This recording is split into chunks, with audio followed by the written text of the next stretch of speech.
আমাদের পাশে বসে আছেন সম্মানিত দায়িত্বশীল চৌগাছা আমার জনবল ভাইয়ের সকল পুত্রীর আন্তরিক সালাম আসসালামু আলাইকুম রহমতুল্লাহি তাআলা। আমি ফিরে যেতে চাই 2004 সাল, যখন আমি ছোট ছিলাম, কেবল ক্লাস 5 উত্তীর্ণ হয়েছে সে উঠবে এমন অবস্থা। ছাত্র শিবিরে আমরা প্রথম পদ চাচ্ছি। আলহামদুলিল্লাহ দিনগুলি খুবই ভালো ছিল।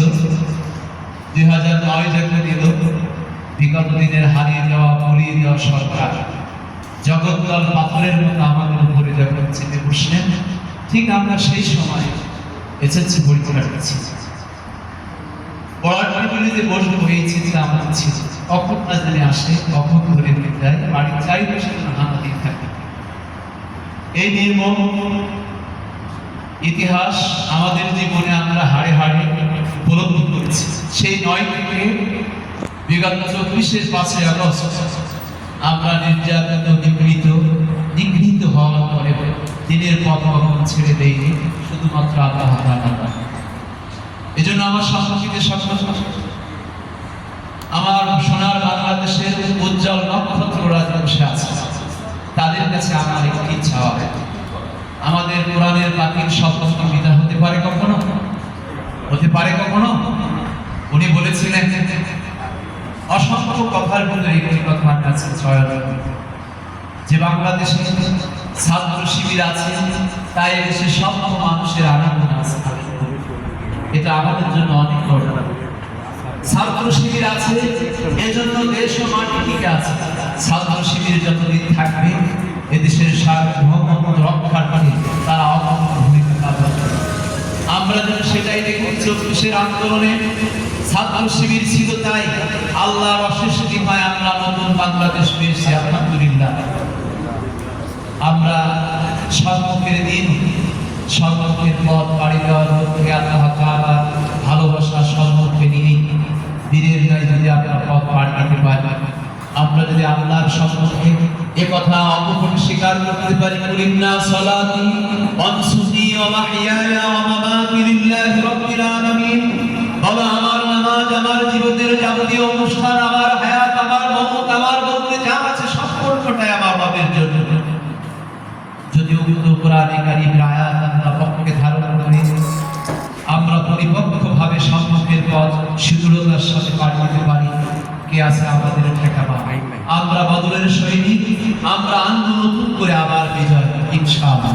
সেই লক্ষ্যে যদি আমরা পথ পাড়ি দিতে পারি, তাহলে অবশ্যই সম্মুখের বাংলাদেশ ইসলামের বাংলাদেশ, সম্মুখের দিন আসবে ছাত্র শিবিরের দিন, সম্মুখের দিন আসবে বাংলাদেশ জামাত ইসলামের দিন।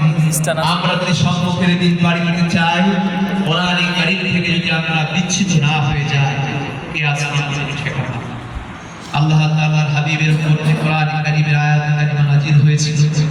আল্লাহ সুবহানাহু ওয়া তাআলা আমাদেরকে প্রথম যে নির্দেশ দিয়েছিলেন, সেই নির্দেশটি ছিল এই, ইকরা বিসমি রাব্বিকাল্লাযী খালাক। পড়ো তিনার নাম যিনি আপনাকে সৃষ্টি করেছেন। এখানে কোনো ধর্মের কথা বলা হয়, এখানে কোনো জাতি গোষ্ঠীর কথা বলা হয়, এখানে কোনো রাজনৈতিক দলের কথা বলা হয়নি। আল্লাহ সুবহানাহু ওয়া তাআলা স্বাধীনতা দিয়েছেন, বড় তিনার নামে যিনি সৃষ্টি করেছেন। তার মানে যে ব্যক্তি আল্লাহকে স্রষ্টা হিসেবে মানে, আল্লাহর কোরআন কারীমটাকে পড়তে হবে। যে যে ধর্মকে অনুসরণ করে, যে তাকে রবকে অন্য হিসেবে মানে, তার পক্ষ থেকে আসা বাণী তাকে পড়তে আল্লাহ নির্দেশ দিয়েছে।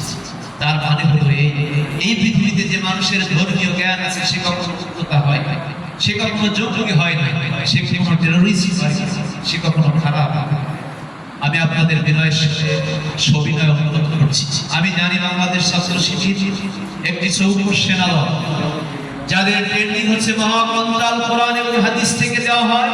কোরআন এবং হাদিস থেকে যে কথাগুলি তাদের সম্মুখে উপস্থাপন করা হয়, সেটা তারা পক্ষে ধারণ করে সম্মুখের পথ পাড়ি দিয়ে নেতৃত্বের গুণাবলী ধারণ করে জীবন মরণ শক্তি ক্ষত্রিয়ের শাহাদাতের তামান্না নিয়ে তারা সম্মুখের পথের পাড়ি দিতে কখনো ভীত সন্তুষ্ট হয় না। এই সংগঠনের নাম ছাত্র শিবির। আমরা শিবির যারা আছি, আমাদের লক্ষ্য এক, সেটা হলো আমাদের লক্ষ্য কি? আমরা যদি আল্লাহকে লক্ষ্য নিয়ে সম্মুখের পথ পাড়ি দিতে পারি, কারো চক্ষু রাখি দিতে আমরা ভয় পাবো না কখনো। আর যদি আমরা আব্দুল্লাহ বিন উবাইয়ের মতো চরিত্রের অধিকারী হয়ে যাই, যখন আমাদের নেতৃত্বের সম্মুখ থেকে ডাকায় বলছি ভাই আসছি, পরে আমাদের পিছন থেকে আর খুঁজে পাওয়া যায়। আপনারা জানেন 2013 সালের উত্তপ্ত ময়দান, সেই ময়দানে আমরা ময়দানে প্রতিদিন ছিলাম। কোথায় 44 ধারা, কোথায় গুলি, কোথায় হারিয়ে গেছে আমার ভাইদের বুকের গুলি, তারপরেও আমরা এই পথ ছেড়ে দেইনি। কেন দেইনি? আমরা এজন্য দেইনি, আমরা জেনেছি আমরা আমার সাথে সাথে চলে দেব আল্লাহর জান্নাতে। সুবহানাল্লাহ। সুতরাং আমরা খাব্বাব ইবনে খুবাইব, আমরা হযরত হানজালা, আমরা হযরত উমর রাদিয়াল্লাহু তাআলা আনহু, আমরা হযরত মায়ে, আমরা হযরত আমির হামজার ভালোবাসা বুকে ধারণ করে সবকের পথ পাড়ি দিয়েছি। 2013 সালে নিজে লেখা ছেড়েছি, 2024 পার হয়ে গেল, 2025 যাতে নিজের লেখা আমরা প্রথম দিন দিতে পারি। আমার বাবার সম্পদগুলি তারা গ্রাস করেছে, আমাদের মাঠের গাছগুলি তারা কেটে দিয়েছে, কিন্তু আমরা আফসোস করছি। কারণ মুহাম্মদ সাল্লাল্লাহু আলাইহি ওয়াসাল্লাম সুদূর মক্কা থেকে মদিনায় যখন প্রেরিত হয়েছিলেন, এটা ওনার ইচ্ছা ছিল না, ইচ্ছা ছিল কার? আল্লাহ তাআলা চায় নিজের বাড়ি ঘরে থাকতে দিবেন না, তাহলে আমি হাজার রাত চাইতে পারব। সুতরাং আমার ভাইরা, আমি আপনাদের বিনয়ের সাথে বলছি, আমি আপনাদের সকলকে জিনিসের সমস্যা নাই, ধন্যবাদ জানাচ্ছি। আমার কথা 2013 সালে আমরা যখন বাড়ি ছেড়েছি, সেই থেকে মুহূর্ত পর্যন্ত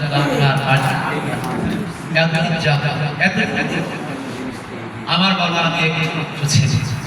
মাসিলা বর্ডার গার্ড পৃথিবী নামে 2014 সালের 14 সেপ্টেম্বর ইমাম হিসেবে যোগদান করেছিলাম। বাংলাদেশ জামাত ইসলামী চেয়েছিলাম দেশের বাইরে চলে যেতে। আওয়ামী লীগ সরকারের সোনার ছেলেরা যখন আমাকে তুলে নিয়ে গিয়েছিল, সর্বপ্রথম তারা আমার ডাক বসে ফেলাম করেছে। সেদিন আমি অনেক দূরে ছুটকে পড়েছিলাম। তারপর আমরা জানি আমাদের পথ রক্ষণের পিছিয়ে, কারণ নবী করিম সাল্লাল্লাহু আলাইহি ওয়াসাল্লাম 1450 বছর পূর্বে বলেছেন, আদ-দুনিয়া সিজনুল মুমিনিন ওয়া জান্নাতুল কাফির। এই দুনিয়াটা হচ্ছে মুমিনের জন্য ভয় আর মুমিনের জন্য জান্নাত। যদি আপনি মুমিন হতে চান, বাধা প্রতিবন্ধকতা সেই বাধা সেই প্রতিবন্ধকতা দিয়ে আপনারা উতরে যেতে পারেন, অবশ্যই সফল। গতকাল ডাক্তার মাসুদ সাহেবের কথা শুনেছি।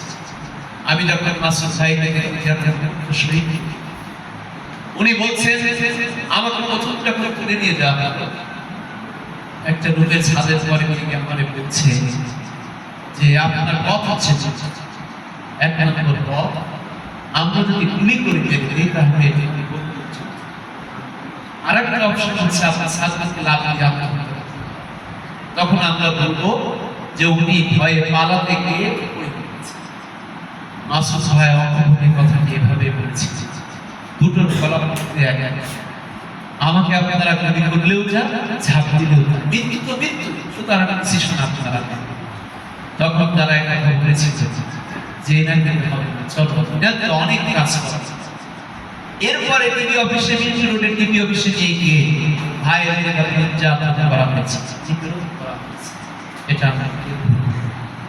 শুধু বাংলাদেশ, এই মহাদেশ, এই পৃথিবীতে আমি মনে করি হযরত আদম আলাইহিস সালামের পর থেকে শুরু করে নিয়ে যত নবী আলাইহিস সালাম আসছে, ওনাদের শরীরে যারা আসছে, এত নির্যাতন মাসুদ ভাইয়ের আমাদের ভাবে আমাদের কেন বাধা দিলে আমরা ভাই এই সশস্ত্র ঘরের ভিতরে ভিতরে আঘাত করা। আমার ভাইয়ের সম্মুখের দিন আপনাদের সম্মুখে হচ্ছে আসুন, ওই মা ওই পিতা বিধান, যে পিতা যে মাতা আমাদের নিজের পথে বাধা দেয়। আমাদের পিতা আদম কুমার হতে পারে না, আমাদের পিতা হতে পারে জিনা সন্তান পানির ভিতরে হাত মুখে পড়ে যাচ্ছে, তবে আল্লাহ তাআলার অর্ডার তিনি বাস্তবায়ন করবার লক্ষ্যে সন্তানের দিকে আর প্রতিবার ভূক্ষেপ করে।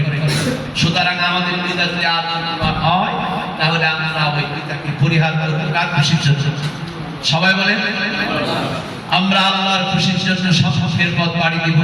আমি আপনাদের একটা আহ্বান রাখছি, সব ঈদগুলিতে আমাদের নেতৃত্ব পর্যায়ে যে সকল দায়িত্বশীলরা আছে যখনই ডাকবেন অজুহাত পেশ করবেন। অজুহাত যারা পেশ করেছেন তারা শেষ হয়ে গেছে, আমরা দেখেছি আমাদের এই। সুতরাং আল্লাহ তাআলা আমাদের সকলকেই যদি সফরের পথে পাড়ি দেওয়ার জন্য সংগঠিত সকল নেতৃবৃন্দ আছে তিনাদের কথাগুলি অক্ষরে অক্ষরে পালন করার তৌফিক দান করেন।